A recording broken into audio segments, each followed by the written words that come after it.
I've been comparing myself to others less and less and have been really in love with my life. But how have I been able to do that without deleting all of my social media apps or hiding in a closet so I never hear about anything great that's happening in anyone else's life? The secret is inspiration. Mastering the art of living inspired has changed the game for me on the daily to help me crush comparison. So in this video, I'm going to share how you can finally beat comparison by living inspired.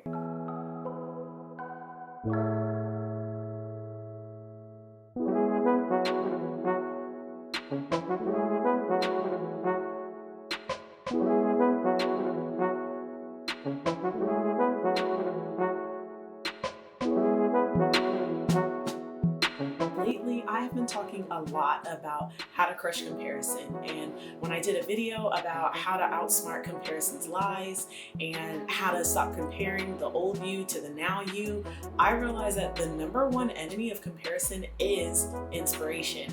Comparison is always demanding that you become more like them, like your friends, family, a celebrity, YouTuber, or Insta famous personality. But I found that inspiration inspires you to be more fully you. Like I shared in the first part of this series, for me, comparison often creeps in at a moment where I'm genuinely inspired, and before I know it, I want that person's life. And I even started asking myself, am I capable of admiring someone without wanting to be them?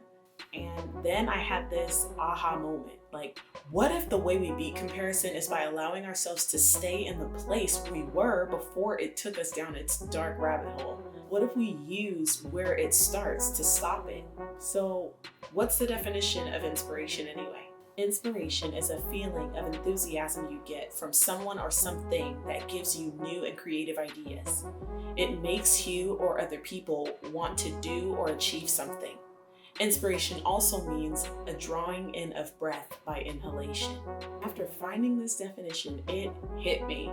True inspiration ought to feel like a breath of fresh air. It ought to compel us to go and be our most authentic selves, to dive into our passions, walk in our purpose, own our journeys, and be happy and content with the life God's gifted us. True inspiration is like fertilizer for the hidden seeds of purpose that are already planted in our hearts. It's like reading a book may inspire you to love your people well, or hearing a song may inspire you to finally break up with him. Nonetheless, having your eyes open and your heart tender to the experiences of other humans around you may inspire you to write that book, craft that poem, paint on that canvas, choreograph that dance, simply feel or even deeply connect with God. When we allow our hearts to be wide open to the wonder of all the beauty that is around us, we can be inspired to be our most authentic selves and to put out into the world the very things that it actually needs. It's like this crazy chain reaction of creativity where each of us is connected to one another. And I feel like inspiration is truly a gift that helps us all to realize our full potential. At the end of the day, I feel like the essence of inspiration is seeing someone's heart on fire and then it fans the flame within you. Whereas comparison makes you feel like your flame is mediocre and needs to not just be as strong as theirs, but bigger and brighter. Before digging into all this, I doubted I was able to be inspired without comparing. But I'm inspired every single time I'm around my friend Ariel Astoria. I don't know if you know her, but you need to, because she's an amazing poet, writer, speaker, and a magical powerhouse of a woman. This is for the magic in your very hands that you've been too terrified to let loose because of how people will view you.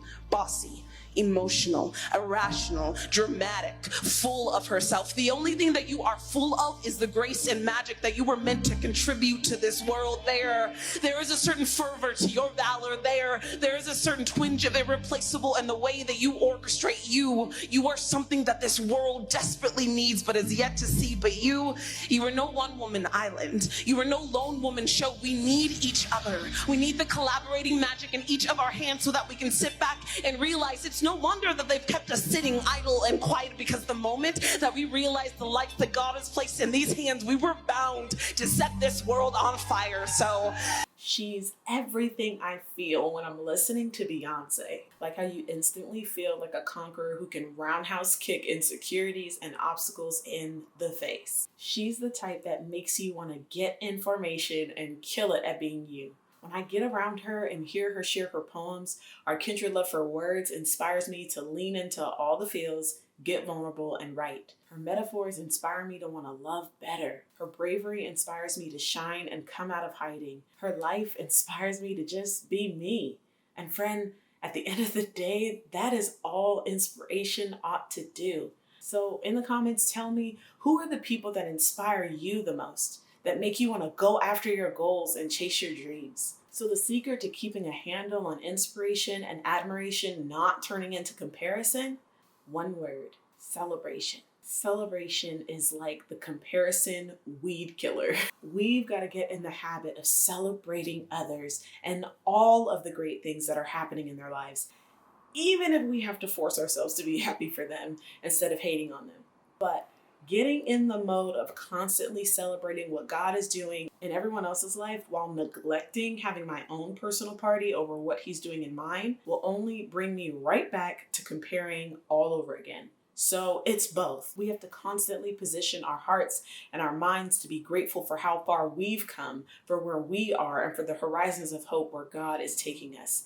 And we have to have the audacity to celebrate the tiny and huge victories happening in others. Sis, I can't hate on you if I'm too busy celebrating all God is doing for you. And I can't hate on myself if I'm too busy celebrating all the goodness God's doing in, through, and around me. When you look out into the world and you get inspired, when you see someone doing what they love or trying to live their best life, cheer them on. When you're scrolling on Instagram and come across someone sharing their engagement, baby bump, new job, traveling to a new place, or opening up about where their character is growing, don't hate, congratulate. Let's turn social media into a positivity party instead of fueling the negativity that comparison can bring. And while you're at it, pray for them. Pray that they get out of any comparison traps that they are stuck in, and that they would fall in love with the glorious life that they have been given. Let them inspire you to tap into the gold mine of goodness that God has already packaged you with.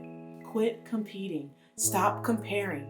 God has made us originals. Let's not die as copies. And if this isn't challenging enough, I hope this talk empowers you toward action. One of my best friends that actually inspired this very episode did something simple yet incredible that I have done and challenge you to do.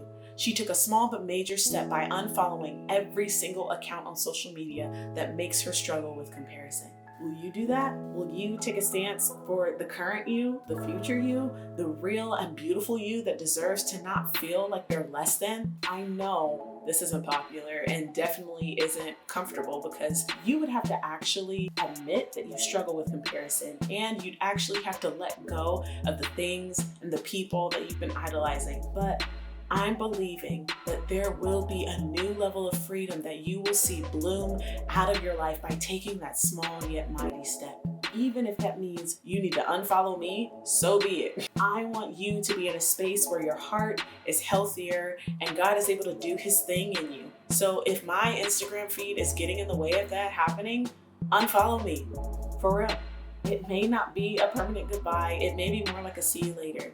But nonetheless, I think we ought to hold to these kinds of things more loosely. So to help you do this, I created a 21-day journaling challenge called No Comparison.